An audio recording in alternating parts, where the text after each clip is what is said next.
저번 시간에 무술의 막기 동작이 실전에 어떻게 쓰이는지 설명을 했고요.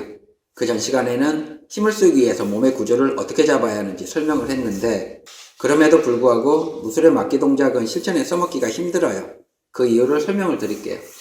상대가 주먹을 날려요. 그러면 맞고 친다 이렇게 생각을 하는데, 투수가 던진 공을 타자가 정확히 쳐낼 확률은요 3분의 1이 안 돼요. 막기 동작도 비슷하게 생각하면 돼요. 다만 차이가 있다면 타자는 다음에 기회가 또 있지만 막기 동작은 이번에 실패하면 다음이 없죠.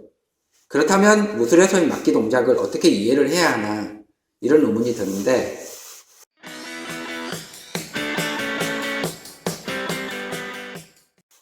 자, 스파링을 해요. 상대가 주먹을 날리죠. 그럼 나는 맞고 하는 게 아니라 일단은 뒤로 빠지는 거예요. 일정한 거리를 유지한 상태에서. 내 몸이 상대 주먹이 닿지 않는 거리에서 막기 동작을 하는 건데, 그냥 상대 팔을 따라다니기만 해도 괜찮아요. 그러다 보면 팔과 팔끼리 닿는 순간이 생기고, 이때 상대 팔을 타고 들어가는 거예요. 그 이후에 중심축 무너뜨리고 상대를 가격하면 되는데, 실제로 상대를 가격할 필요까지는 없어요. 왜냐하면 축이 무너지면 이미 상황은 종료가 돼요. 그런데 이상한 게 있죠. 일정한 거리를 유지할 수 있고 상대한테 접근할 수 있고 상대의 중심축을 무너뜨릴 수 있다면 이미 일정 수준 이상의 실력자인데 왜 이렇게 힘든 방식으로 상대를 제압하는 걸까?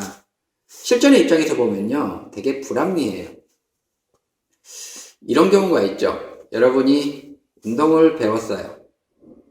그러다 시비가 붙었죠. 불가피하게 싸움을 하게 됐어요. 재수가 없어서 맞았죠. 그러면 주위에서 뭐라고 하냐면 운동하는 놈이 맞고 다닌다고 욕을 해요. 반대로 상대를 때렸어요.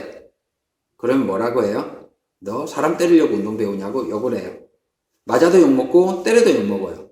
이때 사용하는 게 무술이에요. 무술을 이용해서 적당히 상대를 제압하는 거죠.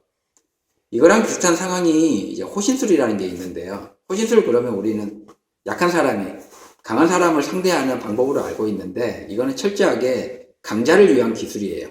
죽자사자 덤비는 상대를요 품위 있게 제압하는 방법이에요.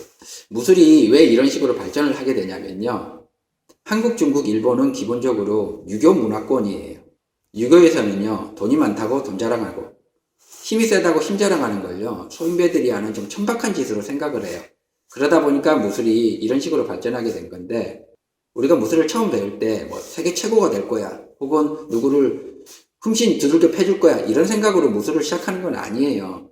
대체로 불가피한 상황에서 이게 내가 너무 억울한 일을 당하지 않기를 바라거나 아니면 상대를 제압하더라도 좀 멋있게 제압하고 싶을 때 이 무술을 배우는 건데, 내가 생각했을 때 옳은 일 혹은 정의라는 것이 상대의 입장에서는요 불이거나 혹은 폭력으로 느껴질 수가 있어요.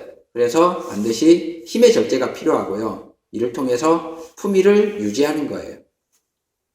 말이 좀 길게 돌아왔는데, 무술을 실전에 써먹지 못하는 이유는요 크게 두 가지예요. 첫 번째는 이 무술 기술을요 제대로 이해하지 못했기 때문이고, 두 번째는 이 무술을 써먹기 위해서는요 기본적으로 타격을 할 줄 알아야 되는데 이 능력이 없기 때문이에요.